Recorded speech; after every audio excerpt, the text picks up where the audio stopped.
Pozdravljen, Pozdravljen, že v 6. antibiotiko, čakaj,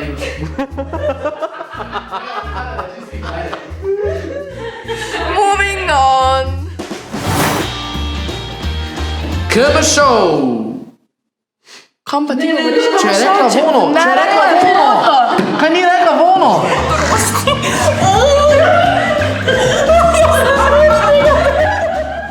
Živjo, sva Matijas in... Lučka, in to je... KM Show! Pozdravljen že v 6. epizodi KM Showa. Vekolikor se spomniš, smo v prejšnji epizodi z Lučko veliko govorila o projektu oziroma o fotografski delavnici z Markom Pigacem. Žal te moramo obvestiti, da je ta projekt predstavljen. Torej, zaradi tega sva morala odpovedati tudi giveaway, ki sva ga naznanila v prejšnjem KM Showu. In ko bo več informacij, te bomo obvestili, tako da spremljaj naš KM Show še naprej. Info kanal. Prinaša vam pa Lučka dobre novice in sicer konkretneje, to so dogodki oziroma dogodek, ki pa dejansko bo izveden v naslednjih dneh. Celotno svojo zgodbo, kaj je bil ta prop? Torej, v četrtek 26.11. ob 5. popoldne se nam pridruži na našem Facebook profilu, kjer bomo imeli live pogovor s Sergejo, torej Sergejina zgodba, iskanje pozitivnih plati v življenju. In sicer predstavila se nam bo 18-letna Sergeja, ki je pred letom dni izvedela, da ima raka na kostnem mozgu. Povedala nam bo, kako je bilo premagovati nekaj takšnega tako hitro v življenju, kako je potekala njena pot, kako je sploh izvedela za diagnozo in pa seveda kako torej ob nečem takšnem iskati tiste pozitivne plati v življenju. Všeč mi je, zato ker imam občutek, da danes v teh težkih časih v bistvu ravno potrebujemo take pozitivne zgodbe z nekim upanjem, ki nam daje nek povod za... Res je.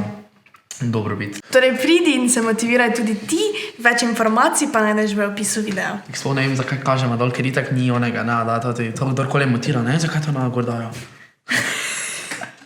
Sedaj pa sledi, bom rekel Lučkin, sicer mi je ker groza, ko moram pomisliti, da nisem si jaz nekaj zmislil prvi, ampak ji dam vse pohvale, ker si res dober segment zmislila. Se pravi, bonus segment spoznaj najo.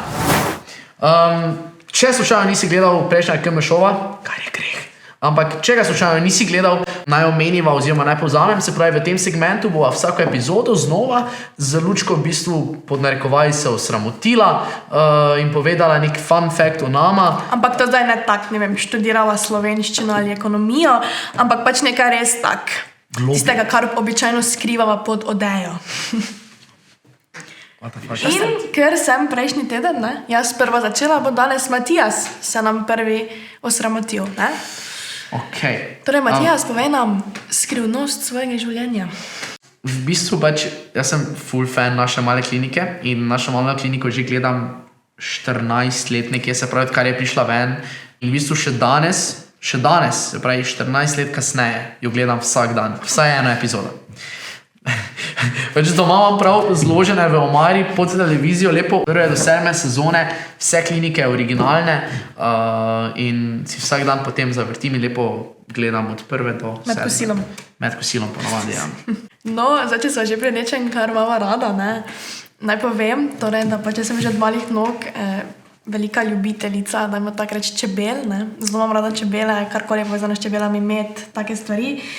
In priznam, da imam doma 10 ali pa še malo več plišastih čebel in vsem je ime Lučka. What the fuck, kak je raven samovšečnosti te to je? Pa to ni raven samovšečnosti, to je pač tista brezpogojna ljubezen. To so moje čebelice Lučke in jaz ne morem spati brez njih, ne morem funkcionirati brez njih, pač tak, pač navezana totalno, okej? Čudno, kompletno čudno. In potem jaz sem čuden, pa tako slišim. Ja. Jaz vse gledam naše male klinike vsak dan. Halo, priznaj, da je to nekaj najboljšega. No, vidiš. Glej, mislim, smo se dovolj za nas osramotila, gremo kar dalje na aktualne novice, pa... Ja, tole res je, čas je za aktualne novice. Danes bova z Matijasom v bistvu govorila o aktualni novici, ki mogoče ni tako fest aktualno, ampak v bistvu je. In sicer, ja res, in sicer, torej, odkar smo šli čist na online, torej in predavanja, in pouk, dijaki, študenti, osnovnošolci, torej se nekako vedno več govori in v medijih, in pač v šolstvu, da naj bi nam to odpiralo ogromno več opcij za švingljanje in med ustnimi preizkusi in med pisnimi preizkusi. Tako, imam čisto tak za intermezzo eno zelo zanimiv podatek in sicer danes sem slučajno, preden sem prišel na snemanje, na YouTube bil in sem slučajno pač nekaj me zanimalo, nekaj glede zveze računalnika in sem začel staviti se how to. In ne boste verjeli, kaj mi je vrglo kot prvo priporočeno pač vprašanje. How to cheat online on exams. Dobesedno to je bilo prvi meč, ki sem ga dobil na YouTube, ko sem napisal how to. Se pravi, lahko kar sklepamo, da dejansko Je to popularno, verjamem, zato ker pač recimo tudi meni se zdi, ko se doma učim, pa ne vem, sem pred izpitom, pred kolokvijem, se mi zdi, pa mogoče imam kakšno opcijo več, ne? Neke ideje so, neki pogovori so, ampak dejstvo pa je tudi to, da se odpira vedno več in več zgodb torej, v medijih o tem, kakšen nadzor torej šole in faksi zahtevajo od učencev, dijakov, študentov. In sicer tukaj ne govorimo zgolj o tem, da so nekateri totalno neprimerni, od tega, da smo že slišali, da so si morali učenci v osnovnih šolah prevezati oči, da ne bi imeli nikjer listkov, do tega, da morajo imeti do 2-3 kamere okoli sebe, pokazati celo svojo sobo. Tudi jaz mislim, da je res preveliko poseganje v našo osebnost. Tukaj od zadaj je lahko veliko dejavnikov, ki mogoče, ti bom rekel, vsaj nekako pri sebi to imaš stisko, ko moraš to narediti. Res je, naprimer, lahko si deliš sobo z sorojencem in je on pač takrat doma, kako je lahko pričakovano čisto vsakega posameznika, ki se šola v naši državi, da ima torej zaseben prostor, da je torej, med tem, ko ti pišeš test, da imaš torej zagotovljeno sobo, v kateri ni nihče. To je pač res absurd. Absurd je mogoče tudi to, da marsikdo doma nima urejenih prostorov oziroma živi v socialni stiski in je mogoče lahko tudi pač izpostavljanje sebe in pač svoje zasebnosti na takšen način pred ostalimi sošolci, to pač javno, ne. Pač to se mi ne zdi okej.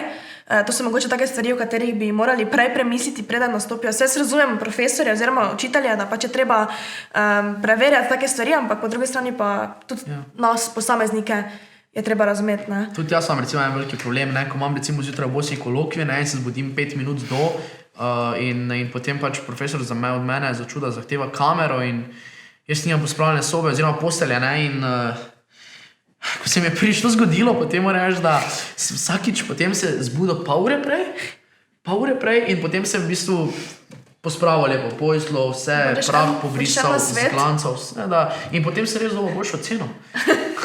Sicer verjetno se boljše znamo, ampak vseeno, jaz mislim, da je nekaj tudi na tem, no. En na svet, veš kaj jaz delam? Jaz si zadaj zameglimo zadje. Pametno. Druga, spiko pač, aktualna novica. Torej, ta teden pa ti v bistvu prinašava novico. Ne, spet to ni novica. Čudno, še prej so bile novice. V bistvu želiva opominjati na en zelo pomemben dan, ki ga včasih celo pozabimo, in to je 1. december, svetovni dan boja proti AIDS-u. In v bistvu običajno si lahko ta dan mogoče zapomniš potem, da se po mestu ali pa po tvoji srednji šoli ali pa tudi faksu običajno delijo kondomi. Letos tega ne bo, ampak vseeno pa torej medicinci v Mariboru in v Ljubljani vseeno pripravljajo torej neko zaveščanje za ta dan in torej tudi pač hkrati proti torej zaveščanje proti AIDS-u, ali kako bi to rekla, kako bi to rekla? Lahko tako rečeš, super. Okay. Kjer nadaljuj? No, sigurno bo veseli, če boš malo pogledala na Facebooku, zato ker imajo res tako zanimive stvari, torej delijo zgodbe, izkušnje, kaj narediti, če se slučajno okužiš z virusom HIV, kako lahko to preprečiš, kaj vse, torej res zanimive stvari, ki niso samo podatki, ampak so mogoče res tak življenjske stvari, ne, ker noben ne reče, da se to ne more zgoditi, tako da definitivno jih čekni na Facebooku, bojo sigurno veseli, pa ti se boš kaj novega naučil, tako da to je vedno plus, ne. Točno, naprej, ko si omenila, sem se spomnil, vsako leto smo dobivali te kondome na 1. december in tak, to so dejansko bili najboljši kondomi. Mislim pač, zato ker so bili zastonj, ne, so bili najboljši, ampak vseeno, to mi bo manjkalo, ne, bom mogel iti v tem, Miller spet, ne, pa še z okusom so bili eni. Okay, ne, Gremo dalje. Tako kot pa raste število epizod najnega KM-šova, pa rastejo tudi ideje, seveda in o vsebini. Odločila so se, da vam bova vsako epizodo predstavila nek fun fact, ki bo takrat oziroma v tistem tednu, mesecu, kakorkoli aktualen. V prejšnji epizodi smo govorila, če se spomnite, o novembru, danes pa bova govorila o dnevu študentov. In sicer, ne vem, če veš, ampak 17. novembra je bil mednarodni oziroma svetovni dan študentov. Zdaj, kaj pa je razlog za tem? Veš ti? Razlog obstaja? Ja, mislim, ni to kar naključno dan zbran. To pa nisem vedela. Ok, torej na ta dan so kar 1200 študentov iz študentskega doma v Pragi deportirali v koncentracijska taborišča in v bistvu zato nekako se je potem kasneje razglasil ta dan, konkretno v Londonu so ga razglasili za mednarodni dan študentov. Wow. Tega pa res nisem vedela. Ja, verjamem, da tudi vi tega niste vedeli. En fun fact, no, tako da ja. Torej, danes tudi imamo kakšne veje ali danes nimamo? Mama. Torej, danes ti podarjava naš najnovejši punev trgan ceker. Ful je sik, ne? Tak za nekaj, kar vsak študent, dijak rabi.